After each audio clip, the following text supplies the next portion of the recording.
Hello, Masterson, host of Strategy Talk, where we take a unique view of world events. We report news as history. With me today is the editor of StrategyPage.com and well-known military author, Jim Dunnigan. Associate editor and syndicated columnist Austin Bay also joins us. Welcome, Austin and Jim. Austin, I have been really curious about, and I know Jim's written a little bit about this, about the treasure trove of intelligence that the Israelis were able to sneak out of Iran. What is it telling us about what has been going on there? Okay, I've written a couple of things about this. I did a column on it, and then I did another analysis for another short piece for another online magazine. And everything I know, of course, is open source. I got a lot of it out of the Israeli press, some things out of the European press, and then some commentary here in the U.S. There's one story that makes it a spectacular spy tale of an Israeli intelligence break-in team that got into this archive. But the bottom line of the intelligence material taken from Iran. By the way, the Iranian government, the Ayatollahs, say it's all faked and it's not real, but it's real. And what has been released and what has been shown to the public, and a lot of it was shown in a television program with the Israeli Prime Minister Benjamin Netanyahu after it was first released, is the Iranians had and have, I will say in the present tense, an active nuclear weapons program. In other words, driving to achieve a functional, operational nuclear weapon. And at times in the past they had denied this, even though it was common knowledge. Secondly, you can see that the program was placed in a condition, and including the equipment to support it, that it could be restarted instantly. Now, that statement I just made assumes that the Iranians actually stopped it. And based on what I read about out of the trove and the elements, there's no evidence really that they have. And if you look at the so-called JCPOA, the Obama administration's agreement with the Iranian regime, there are so many holes in that, and in my view, in terms of being able to tell if the Iranians have really shut down their program, that you can't be certain, no matter what the International Atomic Energy Agency reports. The Israelis proved. They also was associated material about delivery systems. Now, the way the Israeli government portrays the information is it reinforces what the Israeli government and numerous other people, including myself, believe about the Iranian nuclear program, that it's never really been shut down, that it's really active, at best was semi-inactive or semi-active, I guess both words would apply, cloaked during the 2015-2016 phase of the Obama administration lifting sanctions and unfreezing Iranian financial assets. And it reinforces what the current U.S. administration is doing vis-a-vis Iran, saying, you guys are cheaters, you are actively trying to disrupt the entire Persian Gulf littoral. I'm using Persian Gulf, which is what Iran prefers. Everybody does. The Arabs want to call it the Arabian Gulf now. and active in Yemen. Look what you're doing in Syria. You're not being penalized. Iran's not just, that's not the only place Iran is active. I've covered this, and Jim's covered it. The Iranians have their fingers in all kinds of troublemaking, meddling, I think is violent meddling, various terms for it. Really all around the planet. And so the Trump administration says that the so-called deal with the Iranian Ayatollahs was flimsy, a mistake, and the intelligence trove that the Israelis produced, and they have released information, and it apparently is backed up by enough let's say sub rosa sources out of Iran that they really did pull off this theft. I'll leave it to Jim to speculate if corruption was involved. No, I'll go ahead and do it. I think that Iran is so corrupt. I am sure money was paid somewhere for this team to go in there and break in, but that's just raw rank speculation. We're laughing, but that's the reality in Iran right now. And I'll just, before I turn it over to Jim, look at all this volatile situation in Tehran. The Iranian currency, the rial, is fluctuating radically, wildly, really has been for over a year. Their economy is plunging. A couple of their major towns are suffering water shortages. Karamshar, for example, it was a huge water shortage and water pollution. Here's the Khomeiniist regime, Ayatollah Khomeini, that replaced the Shah, really promised Islamic Republic utopia, and they would turn all the oil money into a better life for Iranians. It hasn't paid off. And I'll just point to something that is in the 1996 edition of A Quick and Dirty Guide to War by James F. Dunnigan and Austin Bay. And I'm paraphrasing, but in the Iran chapter in there is the question is when will the Iranian people be willing to spill their own blood to topple this regime? And we've come close a couple of times. I think 2009.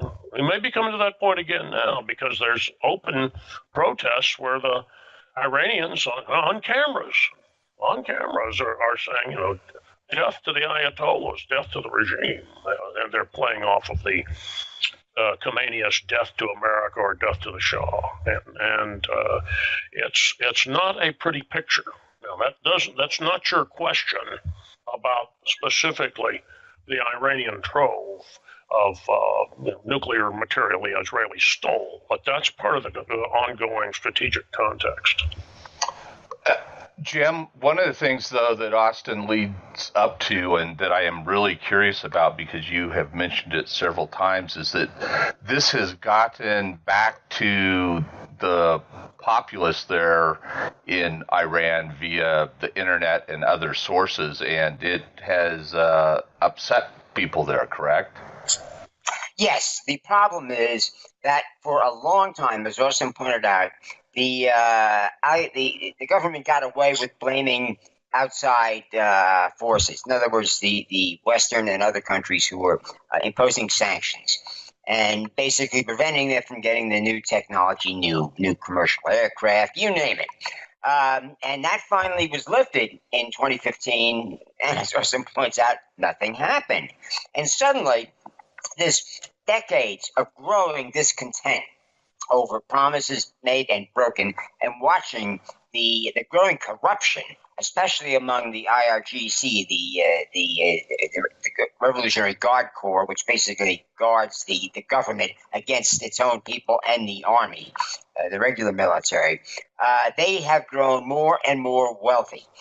They take over more and more businesses for one reason or another, and especially when there's another economic catastrophe. So a lot of Iranians blame the current mess on another IRGC, scam to buy cheap, companies getting into economic trouble because the consumer economy has not activated.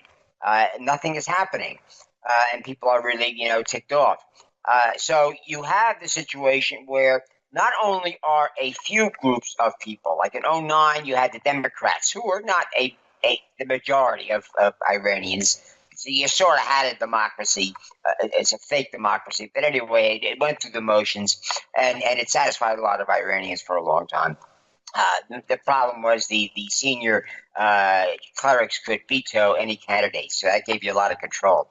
Anyway, the problem they have now is that the entire country is up in arms. What was so disturbing about the popular protest started at the end of 2017 was that they broke out in a part of the country that was always a bulwark of IRGC and the government support. These were the base, as they say, and these people were out in the streets because everybody basically realized nothing is changing. It's getting worse. And the only thing that isn't changing and that isn't getting, more active is the corruption. The photo, even though the clerical families, it's basically these families of the senior clerics who amass most of this wealth, and the IRGC families, as it were, is their extravagance cannot be hidden. So especially when there's a wedding, these are the pictures get out, even though they put tight security and on it, try and prevent it. But the news and pictures gets out of this enormously expensive wedding for some IRGC general's daughter. And that outrages people because they barely can get a decent, diet, much less a wedding, a lavish wedding for their daughters, much of a wedding celebration at all. And it's just the anger grows and it grows and it grows. So when you had that break-in, the Mossad, caper, as it were, with the atomic secrets, that you might say, in some respects, that really, added fuel to the fire, because the Iranian people, as we've reported quite often, because it's easy to get what's happening on the street in Iran via email, and we've always had some good contributors who prove very accurate and reliable, as it were. And they always reported that, no, the word on the street is we definitely have a nuclear program. We're just scamming the rest of the world, which pleases Iranians no end, into sort of believing that, oh, no, we don't. Now, this was before the 2015 treaty and after. And, of course, you ask the average Iranian, about what happened after. So, we just, hit it better. And, we're great at hiding things. Well, then came the Mossad paper. And one thing Iranians do believe about what the government says about Israel is that they're capable of any deviltry. And, of course, getting into the secrets, the Mossad brought back a lot of pictures of the facility and how they got in. That convinced them. Because what the Iranians had done, they hid these secrets in plain sight. It was a warehouse, a commercial warehouse in a warehouse district. It didn't have 24/7, human guards, but it had an elaborate alarm system. And inside, you had these very late model safes, a whole bunch of safes. And where Austin was talking about corruption came in. Iranians would be sort of reluctant to, even take a bribe to betray their country's nuclear program, but they would take a bribe from some criminal gang, and the Mossad can impersonate that they always work through cutouts and what have you. I says, hey, first the Mossad used those connections to find out, well, who's in all these things? And somebody finally said, well, that warehouse, it used to be auto parts, but now it's some government thing. I don't know what they're storing in there, but it's not important because they don't have guards on it all the time. And further inquiries find, oh, yeah, every high-tech alarm system available seems to be installed, and they're getting this from different sources, in that warehouse, And so they say, hey, look, we're planning a heist on some other warehouse, which has one of these alarm systems. And what will it cost us to figure out how to get away from it?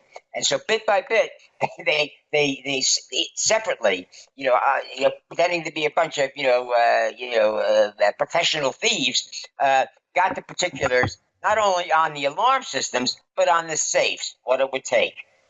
So they also naturally, just by observation, figured out the guard schedule when they were off duty and whatnot, how much time they had, and they put it all together. It was easy peasy in hindsight. And of course, all the people who betrayed various secrets, they thought, and in many cases they were in other instances, just giving some information to some criminal gang, for a great payoff for themselves. They pulled it off. Now, a lot of Iranians, apparently, they admire this. And they says, man, the scammers scam these scammers. We're impressed. And that's why you've suddenly had an upsurge in pro-Israel attitudes on the street. So when Netanyahu got on the TV and broadcast something that got back to the thing about, hey, we will give you our technology for handling, dry conditions. That, Israel, is a lot drier than all of Afghanistan, but it's undergoing one of their periodic droughts. This struck a positive note in most Iranians. They said, why don't we work with the Israelis instead of against them? And so you don't hear, except when you're basically ordered to by the IRGC, death to Israel chants anymore. And so when exactly there'll be another revolution, it's hard to say. But you got to remember what happened in Eastern Europe. There was never a bloody revolution. Communism fell because so many of the people just walked away. Now, it comes down to, would the IRGC be willing to slaughter a lot of Iranians to reinstill discipline? Well, that's the $64 question, because a lot of the lower-ranking IRGC personnel were out there demonstrating. Again, these people are doing it in front of the video cameras, and a lot of Basish, the low-level people, they're not doing any better economically than the average Iranian. They got called in and punished or whatever, but that sent a message to the IRGC and to the Ayatollahs that when you start seeing this sort of erosion at the bottom, it doesn't take long before a company commander, battalion commander, who's ordered to fire on the demonstrators has got to wonder, which way will the guns point when I give the order to fire? And that's happened before, and they're all well aware of what happened in Eastern Europe. Every existing dictator is, North Korea, Cuba, then Venezuela is a special case. That's where socialism's been perfected like never before. But the other problem the Ayatollah has is that they've lost the support of the people, and that's a big deal. And they're not doing anything about it. The sanctions really haven't gone into effect yet. What you're seeing now is the reaction of the people who will have to enforce the sanctions, especially Europe and the banking system. And they're realizing the Americans can do this. They have enough economic clout. They have enough control over the banking system. They have enough of these European multinationals have a lot more business in the United States than they'll ever get, new business in Iran. So who are you going to choose? They can all count. They did the math, as have the Iranian people, and it comes up against the Iranian, dictatorship. Of course, it's an interesting thing. Austin mentioned about the keeping the nuclear program, on submerged, as it were. Saddam was doing the same thing. We didn't find an active nuclear program, but we found the same sort of thing where he had all his experts still on the payroll, a lot of stored documents. They tried to destroy some of them. Some were destroyed during the bombing and what have you. But he had the same plan. And as he admitted, which a lot of people conveniently forget now, he never tried to prove that he didn't have a working nuclear program. He wanted to make the Iranians think he did.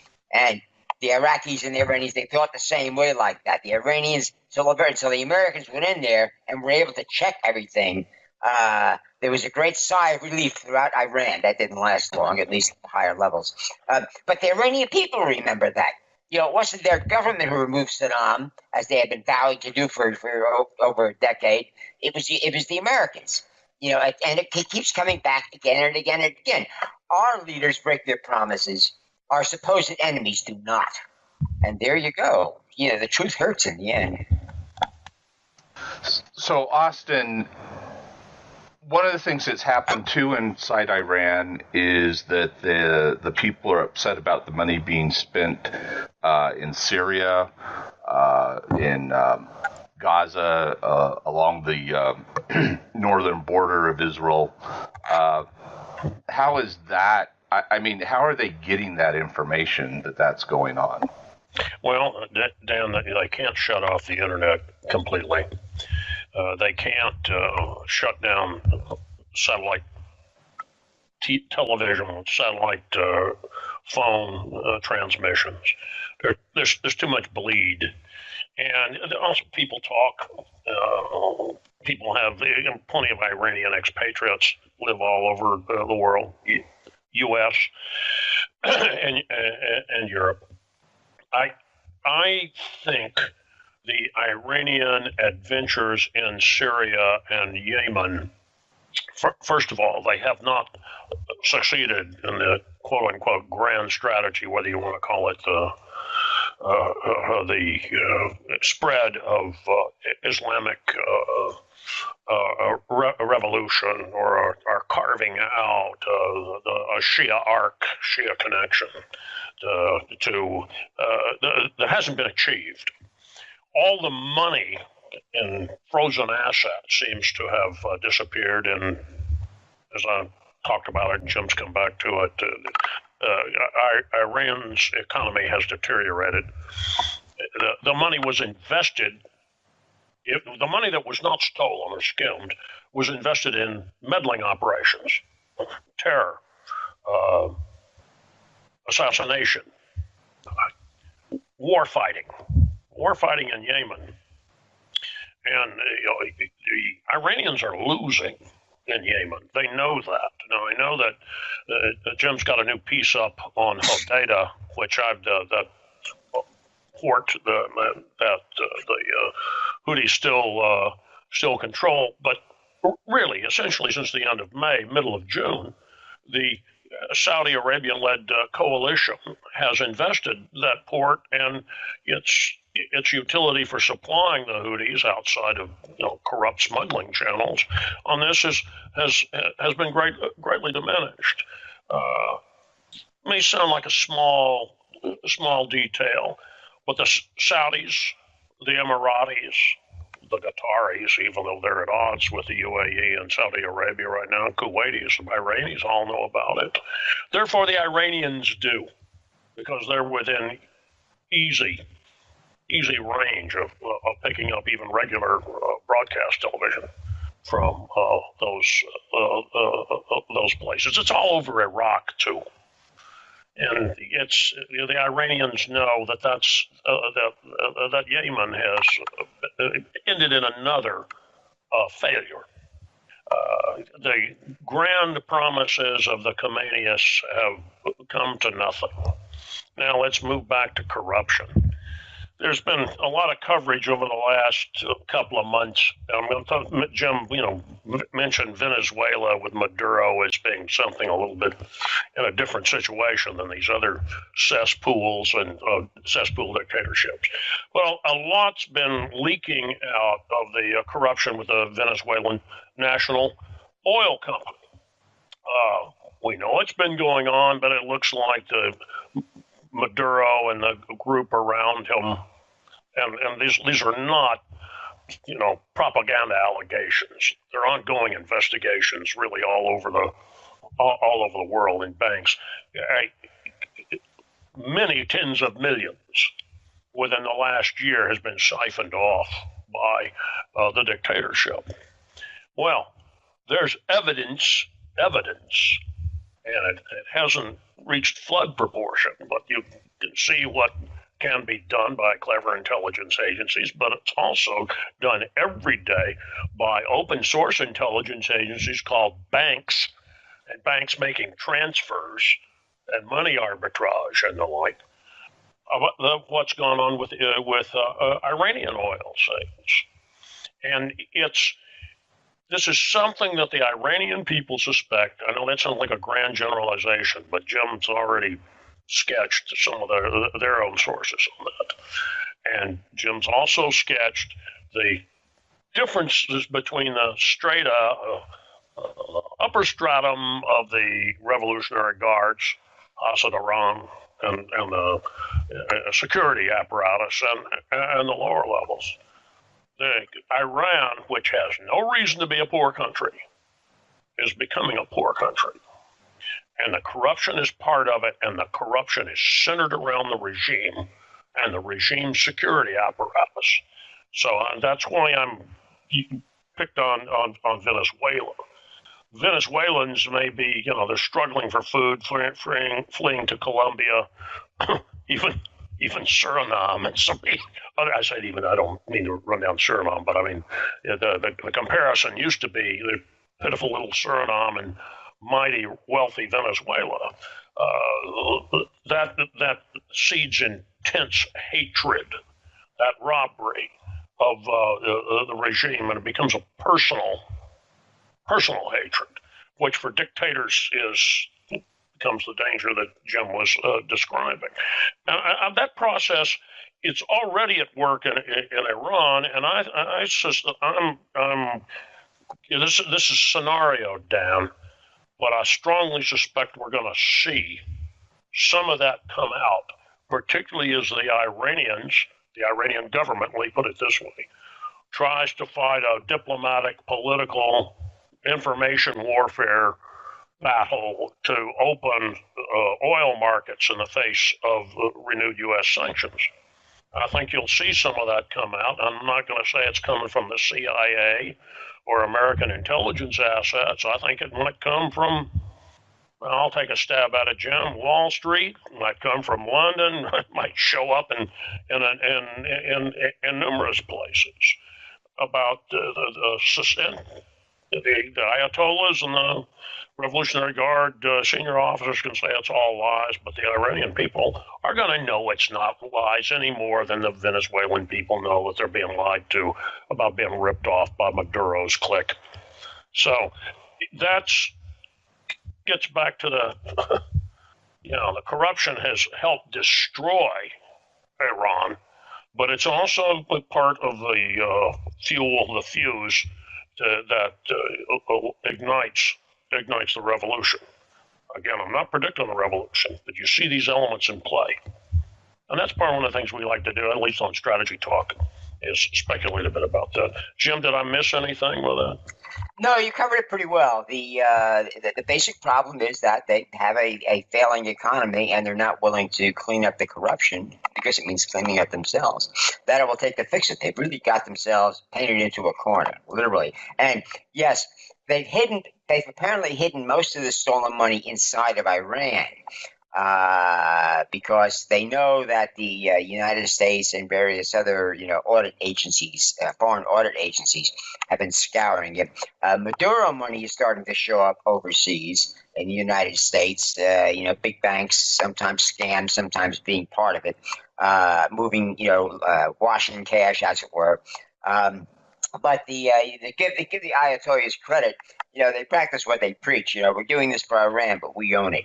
And they apparently have no illusions about flying away to some foreign exile if they get caught in this revolution. So they're in it to the death, literally. Where would they go? That's a great point. That's it. There's North Korea. I don't think they're going to North Korea. They don't know how to read North Korea. I mean, the only possibilities they have is Iraq, which is run by a Shia majority government, but that Shia majority government is very much split about how much they support the religious dictatorship as practiced in Iran. And so money can buy a lot of things. But again, because of the way they basically kept a lot of their assets in Iran, if there was a revolution, bingo, they'd lose all that. I mean, they did it to the Shah. I mean, the Shah had a lot of stuff overseas, but the Ayatollahs apparently have very little that is stolen. And so, they basically go down with the ship. All power to them. Well, Venezuela was one of the candidate countries I had for the Ayatollahs to run through. This is me, Austin, playing spy novelist, and I'm looking back 4 or 5 years ago, but not anymore. Yeah, I know. They're not going to the beach. Case. Yeah, they're not going to the beach. Yeah. And they're not going to Belize. No, So, they're not. well, we'll wrap it up there. Go ahead, Jim. They don't have that much portable, wealth Right. with them. I mean, they could go to Cuba if they had enough money. Right. Cuba will take anybody if you can pay. They can't pay. Right. Well, we'll wrap it up there with the Ayatollahs having nowhere to go but down with the ship. And we'll talk to you gentlemen next time. Bye, guys. Bye. So then.